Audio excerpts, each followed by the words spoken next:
Sun Tzu and the Art of War.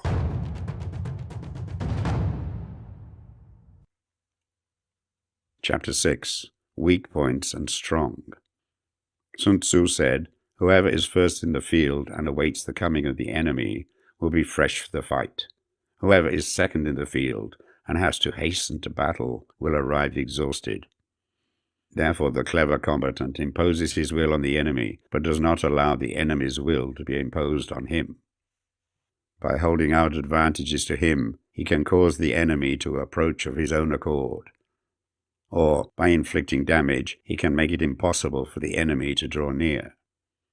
If the enemy is taking his ease, he can harass him. If well supplied with food, he can starve him out. If quietly encamped, he can force him to move. Appear at points which the enemy must hasten to defend. March swiftly to places where you are not expected. An army may march great distances without distress if it marches through country where the enemy is not. You can be sure of succeeding in your attacks if you only attack places which are undefended. You can ensure the safety of your defense if you only hold positions that cannot be attacked. Hence, that general is skillful in attack whose opponent does not know what to defend. And he is skillful in defense whose opponent does not know what to attack. O divine art of subtlety and secrecy, through you we learn to be invisible, through you inaudible, and hence we can hold the enemy's fate in our hands. You may advance and be absolutely irresistible if you make for the enemy's weak points. You may retire and be safe from pursuit if your movements are more rapid than those of the enemy.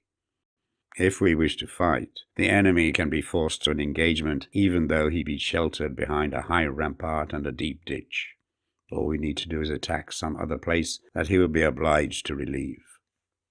If we do not wish to fight, we can prevent the enemy from engaging us even though the lines of our encampment be merely traced out on the ground. All we need to do is to throw something odd and unaccountable in his way. By discovering the enemy's dispositions and remaining invisible ourselves, we can keep our forces concentrated while the enemy's must be divided. We can form a single united body while the enemy must split up into fractions. Hence, there will be a whole pitted against separate parts of a whole, which means that we shall be many to the enemy's few.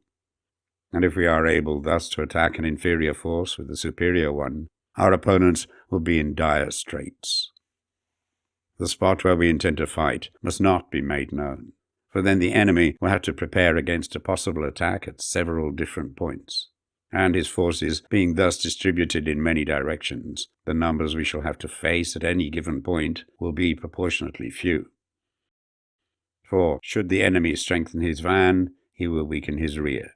Should he strengthen his rear, he will weaken his van. Should he strengthen his left, he will weaken his right. Should he strengthen his right, he will weaken his left. If he sends reinforcements everywhere, he will everywhere be weak. Numerical weakness comes from having to prepare against possible attacks. Numerical strength from compelling our adversary to make these preparations against us. Knowing the place and the time of the coming battle, we may concentrate from the greatest distances in order to fight. But if neither time nor place be known, then the left wing will be impotent to succor the right equally impotent to succor the left, the van unable to relieve the rear, or the rear to support the van. How much more so if the furthest portions of the army are anything under 100 li apart, and even the nearest are separated by several li. Though according to my estimate, the soldiers of Wei exceeded our own in number, that shall advantage them nothing in the matter of victory. I say then that victory can be achieved. Though the enemy be stronger in numbers, we may prevent him from fighting. Scheme so as to discover his plans and the likelihood of their success. Rouse him and learn the principle of his activity or inactivity. Force him to reveal himself so as to find out his vulnerable spots. Carefully compare the opposing army with your own, so that you may know where strength is superabundant and where it is deficient. In making tactical dispositions, the highest pitch you can attain is to conceal them. Conceal your dispositions, and you will be safe from the prying of the subtlest spies, from the machinations of the wisest brains. How victory may be produced for them out of the enemy's own tactics, that is what the multitude cannot comprehend. All men can see the tactics whereby I conquer, but what none can see is the strategy out of which victory is evolved. Do not repeat the tactics which have gained you one victory, but let your methods be regulated by the infinite variety of circumstances. Military tactics are like unto water, for water in its natural course runs away from high places and hastens downwards. So in war, the way is to avoid what is strong and to strike at what is weak. Water shapes its course according to the nature of the ground over which it flows. The soldier works out his victory in relation to the foe whom he is facing. Therefore, just as water retains no constant shape, so in warfare there are no constant conditions.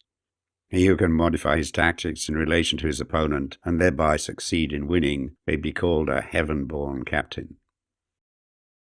The 5 elements, water, fire, wood, metal, earth, are not always equally predominant. The 4 seasons make way for each other in turn. There are short days and long. The moon has its periods of waning and waxing.